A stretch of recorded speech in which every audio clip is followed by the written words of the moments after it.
old lady's having a baby, man. I gotta get home. Anybody know who the father is? Get over there. You fat bastard! I don't take that from him. Let me go. I don't want to take that. Damn it. Imagine showing up to set, ready to film, only to find your lead actress too high and drunk to perform.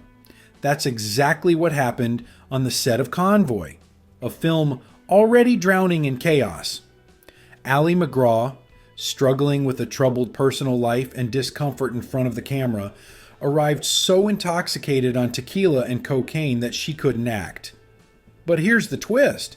This wild incident ended up changing everything about Convoy, both on and off the screen.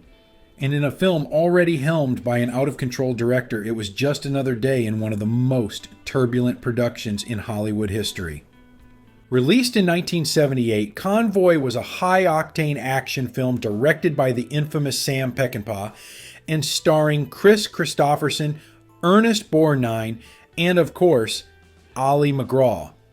The film was based on the country western hit song of the same name by C.W. McCall and rode the wave of the CB radio and trucking craze that was sweeping America at the time. The story follows a rebellious trucker known as Rubber Duck, played by Christopherson, who, after a violent altercation with a corrupt sheriff named Dirty Lyle, played by Borgnine, unintentionally sparks a movement. As Rubber Duck and his fellow truckers form a massive convoy across the Southwest, they become folk heroes to disillusioned Americans, all while being pursued by law enforcement determined to shut them down. Along for the ride is Melissa, played by MacGraw, a hitchhiking photographer who gets caught up in the chaos. What starts as a simple escape soon turns into a full-scale rebellion against authority, culminating in a dramatic and explosive showdown at the U.S.-Mexico border. But while Convoy might have been a hit at the box office, the production was an absolute disaster behind the scenes. Peckinpah, already notorious for his erratic behavior and substance abuse, was barely functioning. The film spiraled out of control, running months over schedule and millions over budget. And then there was MacGraw, who walked onto set one day completely inebriated, an event that unexpectedly reshaped the film's direction. By the time Convoy started filming, Ali MacGraw was already dealing with personal and professional struggles. Once one of Hollywood's biggest stars, thanks to Love Story and The Getaway, her career had begun to cool. Fresh off her high-profile divorce from Steve McQueen, she was emotionally drained, career frustrated, and, as it turned out, heavily relying on substances to get through the shoot. One day, she arrived on set under the influence, too intoxicated to perform. It was an open secret that she never felt comfortable acting, and her strained relationship with Peckinpah only made matters worse. The production had already been plagued by Peckinpah's own struggles. He was deep into alcohol and cocaine himself, often locking himself in his trailer for hours. But instead of sending MacGraw home or delaying filming further, the crew did what they had learned to do under Peckinpah: improvise. Scenes were restructured, dialogue was changed, and in some cases MacGraw's lines were rewritten to make her seem more subdued. The incident forced Convoy to lean even further into its raw, chaotic energy, making MacGraw's character, Melissa, feel even more like an outsider caught in the madness of the trucking rebellion. Of course, MacGraw's intoxicated episode was just one in a long list of production nightmares. The real disaster was happening behind the camera. Sam Peckinpah, once one of the greatest directors in Hollywood, was at the lowest point of his career. His addiction to cocaine and alcohol had made him uninsurable, and his erratic behavior meant he was barely directing the film at all. At times, Peckinpah was so out of it that his longtime friend, actor James Coburn, had to step in and direct second unit scenes just to keep the production moving. Entire action sequences were improvised around botched stunts and real-life accidents.